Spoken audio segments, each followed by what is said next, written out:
Welcome to Webster House here in Elkhorn.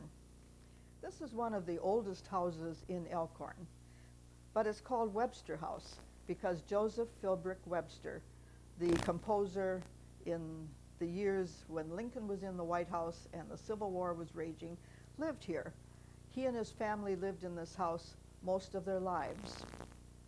He was called the composer of the West, and actually Wisconsin was the West in those days.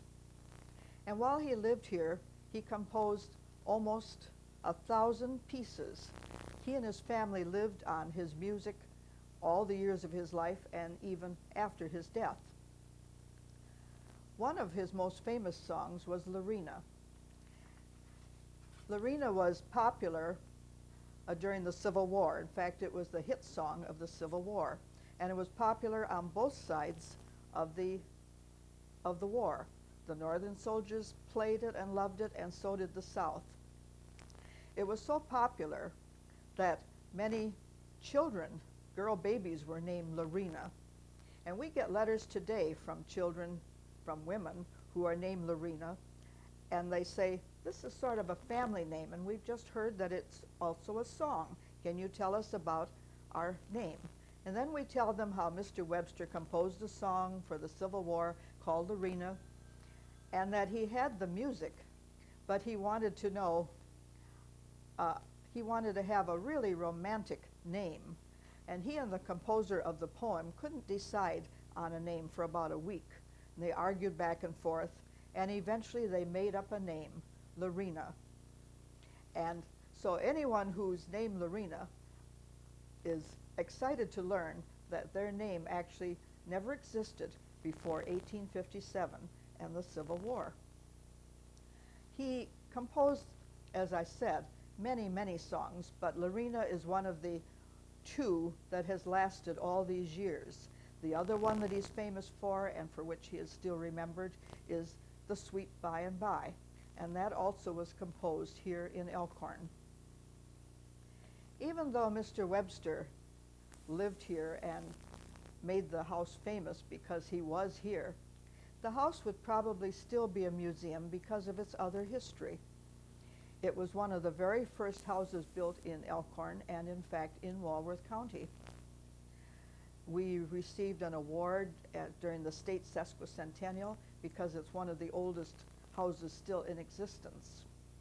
And it was owned by Mr. Rockwell, who was one of the people who started the city of Elkhorn.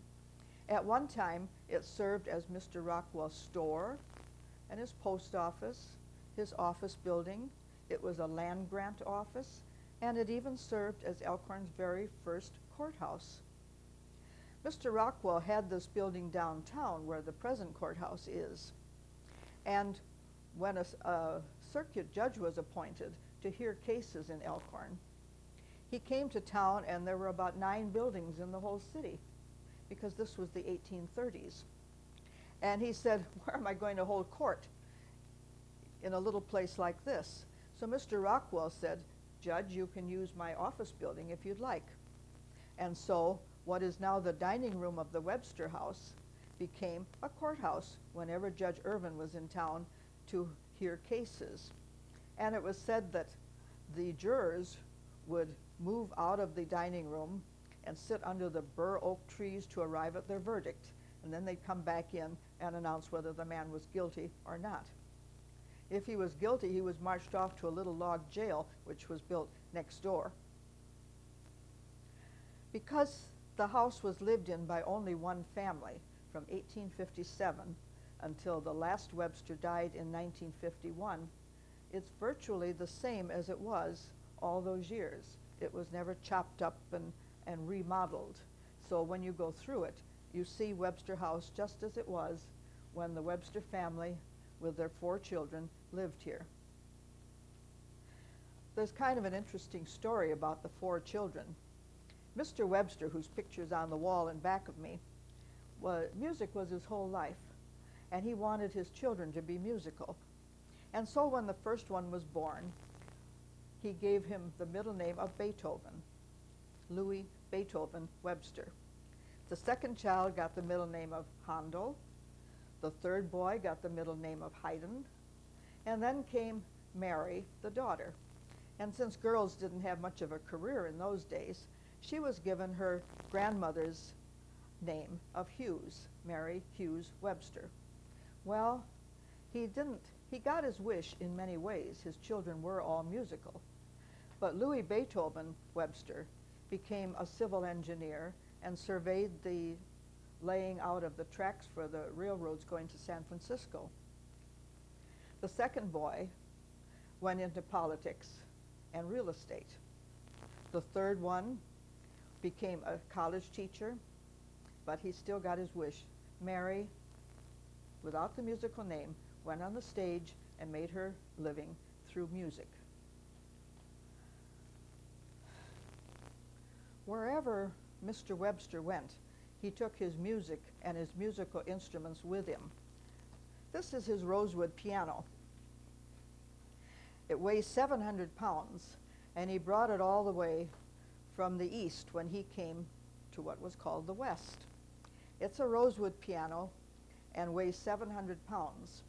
We suppose that it came through the Erie Canal and then by sailboat through the Great Lakes, and he landed at Racine, and probably it came out from Racine in a cart of some sort.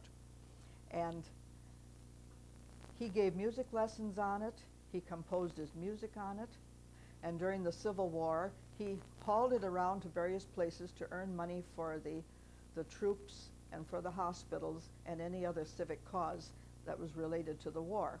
It's still playable today, and if you want me to, I'll play something.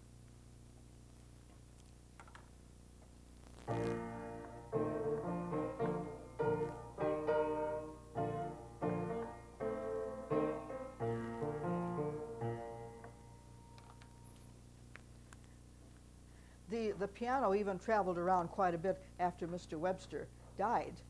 When the last Webster died and the house was empty, the piano was offered to the city of Elkhorn, but they felt they didn't have any place to put it.